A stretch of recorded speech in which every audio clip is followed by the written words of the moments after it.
नमस्कार, मैं हूं राहुल शर्मा। आप देख रहे हैं नेक्स्ट 9 न्यूज और आज हम अपने प्रोग्राम में बात कर रहे हैं उस पार्टी की जिस पार्टी का आज पूरे देश में दबदबा है, जिस पार्टी का राज आज पूरे देश में है। जी हां, वो है भारतीय जनता पार्टी।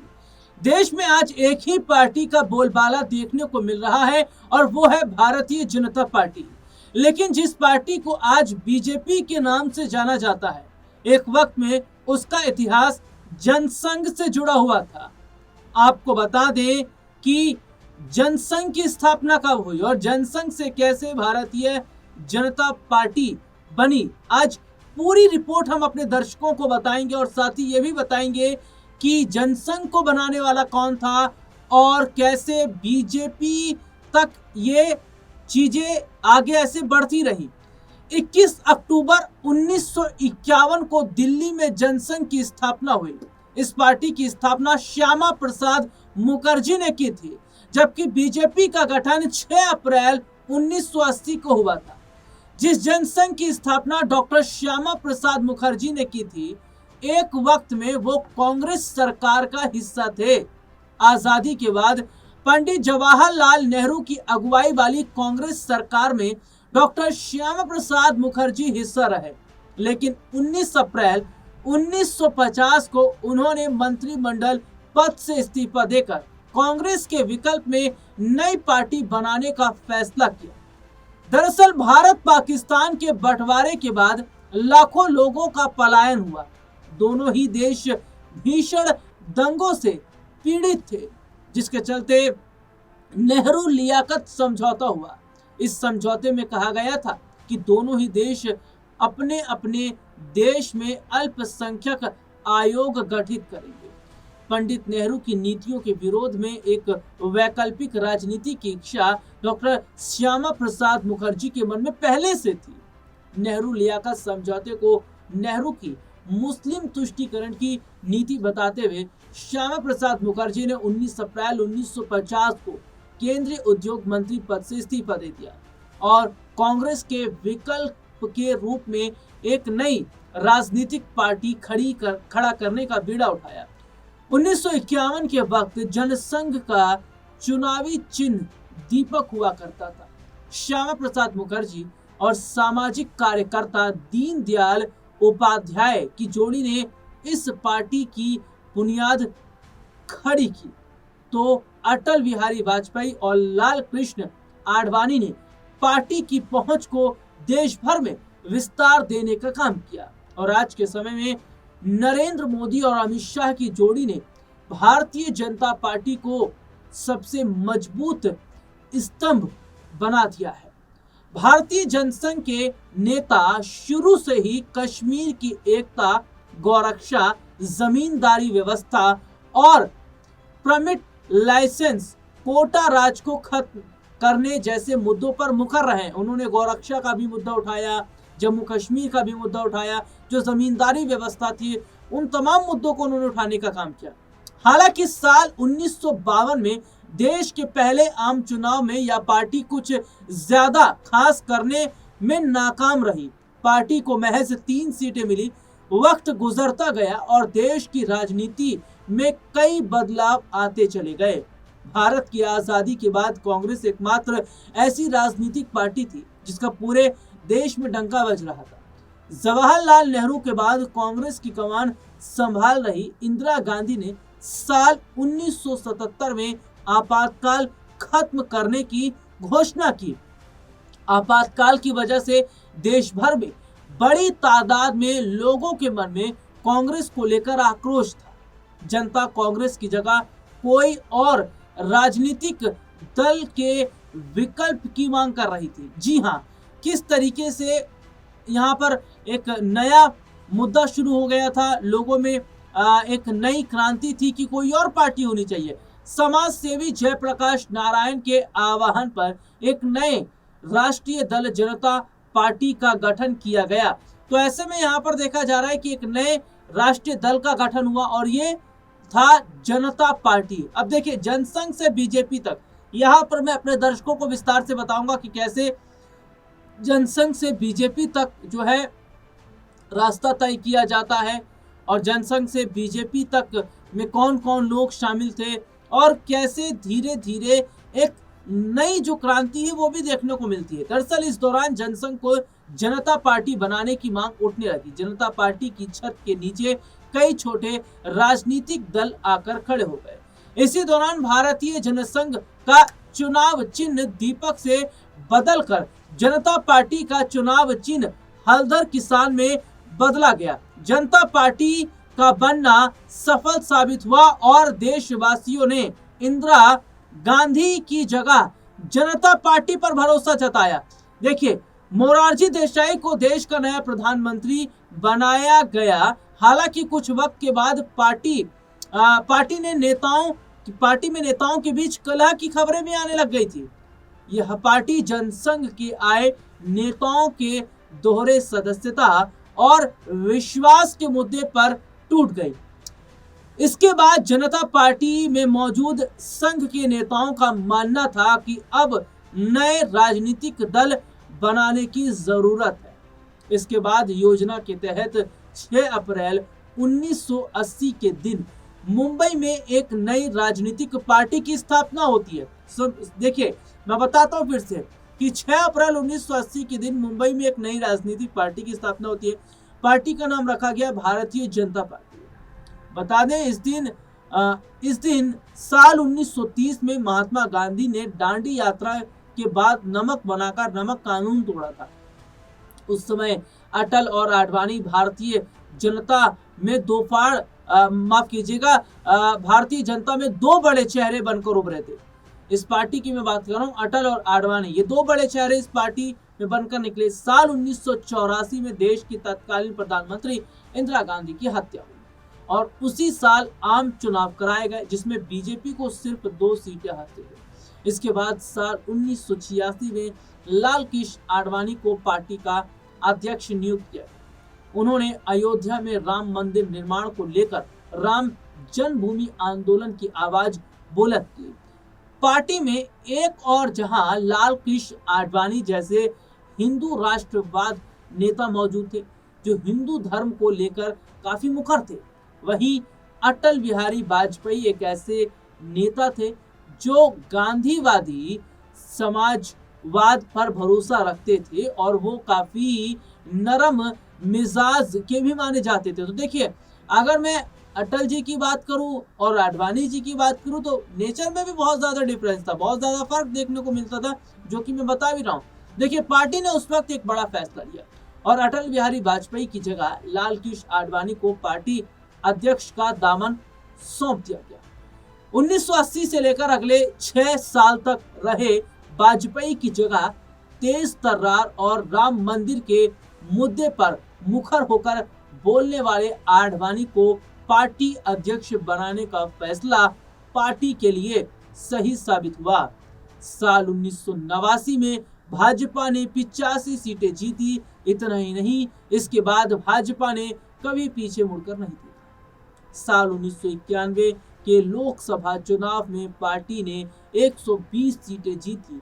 तो साल 1996 में जो जीत का आंकड़ा है, सुनिएगा, जीत का आंकड़ा बढ़ता है और 161 तक पहुंच गया। इस बार भी भाजपा के पास सरकार बनाने की संख्या बल नहीं था उनके पास में। हालांकि सहयोगियों के समर्थन पर भरोसा करते हुए अटल बिहारी वाजपेयी को देश का प्रधानमंत्री बनाया, लेकिन दूसरी पार्टियों से समर्थन न मिलने की वजह से उनकी सरकार महज 13 दिन, जी हाँ, महज 13 दिन ही चल सकी। इसके अलावा 1998 में भाजपा ने लोकसभा चुनाव में 182 सीटें हासिल की। एक बार फिर राष्ट्रीय लोकतांत्रिक पार्टी के गठन की सरकार में अटल बिहारी वाजपेयी को प्रधानमंत्री बनाया गया। यह सरकार 13 महीने तक ही चली। इसके बाद साल 1999 में हुए मध्यावधि चुनाव में बीजेपी को 182 सीटें हासिल हुई। इस बार भाजपा ने अपने सहयोगी दलों के साथ पूरे 5 साल तक सरकार चलाया। 21वीं सदी की शुरुआत में हुई पहली लोकसभा चुनाव यानी कि साल 2004 के लोकसभा चुनाव में कांग्रेस के आगे बीजेपी की इंडिया शाइनिंग और फील गुड का नारा बेअसर साबित हुआ। न सिर्फ साल 2004 में बल्कि साल 2009 के लोकसभा चुनाव में भी भाजपा को विपक्ष की जिम्मेदारी ही निभानी पड़ी। इसी दौर में गुजरात के तत्कालीन मुख्यमंत्री नरेंद्र मोदी का गुजरात मॉडल पूरे देश में जोर शोर से सुनाई दे रहा था। गुजरात की राजनीति से निकलकर नरेंद्र मोदी केंद्र की राजनीति में आ गए। साल 2014 में भाजपा ने नरेंद्र मोदी के चेहरे पर चुनाव लड़ा और देखिए वही नरेंद्र मोदी अच्छे दिन का नारा देकर देशवासियों को भ्रष्टाचार मुक्त शासन देने का उन्होंने वायदा भी किया। यूपीए सरकार के भ्रष्टाचार और देश में बढ़ती महंगाई से परेशान जनता ने नरेंद्र मोदी पर भरोसा जताया और भाजपा को दिल खोलकर वोट दिए। 282 सीटों के साथ पहली बार पार्टी केंद्र में अपने दम पर सरकार बनाने के लिए तैयार थी। सुनिएगा, सरकार बनाने के लिए तैयार थी। इस जीत के पीछे गुजरात के तत्कालीन गृह मंत्री अमित शाह की रणनीति भी थी। अगले 5 सालों में भाजपा और ताकतवर होकर उभरी। साल 2019 के लोकसभा चुनाव में पार्टी 303 सीटें हासिल करने में कामयाब हुई। भाजपा पार्टी के पहले अधिवेशन में अगर मैं बात करूं तो देखिए अटल बिहारी वाजपेयी ने कार्यकर्ताओं को संबोधित करते हुए कहा था, भारत के पश्चिमी घाट को, जी हाँ, पश्चिमी जो घाट है उसको खंडित करने वाले महासागर के किनारे खड़े होकर कि मैं ये भविष्यवाणी करने का साहस करता हूं कि अंधेरा छूटेगा, सूरज निकलेगा और कमल खिलेगा। तकरीबन 43 साल बाद आज के समय भाजपा देश की सबसे ताकतवर पार्टी बन चुकी है। हालांकि इस शिखर तक पहुंचने के लिए पार्टी के अनगिनत कार्यकर्ताओं ने खूब मेहनत भी की। वक्त के साथ भाजपा ने अपनी राजनीति और रणनीति दोनों बदली।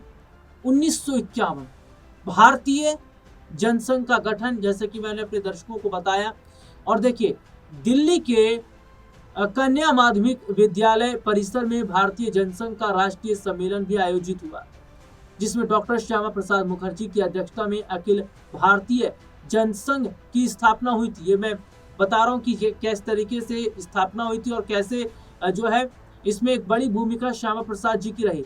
देखिए आयताकार भगवा ध्वज झंडे के रूप में स्वीकृति हुआ और उसी के अंकित दीपक को चुनाव चिन्ह स्वीकार किया गया, क्योंकि पहले इसका जो चुनाव चिन्ह था जनसंघ का वो दीपक था। और जैसे कि मैं अपने दर्शकों को बता दूं उसके बाद धीरे धीरे जो है वो बदलाव जो है वो किए गए। तो ये जो चीजें हैं वो इस वक्त नजर आ रही हैं और ये देखिए बहुत बड़ी बात है जो स्थिति इस वक्त की नजर भी आ रही है। 1952 की देखिए मैं बात कर लेता हूँ। भारतीय संसद के लिए 1951 से 52 में हुए आम चुनाव में भारतीय जनसंघ ने 3 सीटें जीती। समझ रहे हैं आप। 1953 भारतीय जनसंघ ने कश्मीर को लेकर श्यामा प्रसाद मुखर्जी के नेतृत्व में आंदोलन शुरू किया और कश्मीर को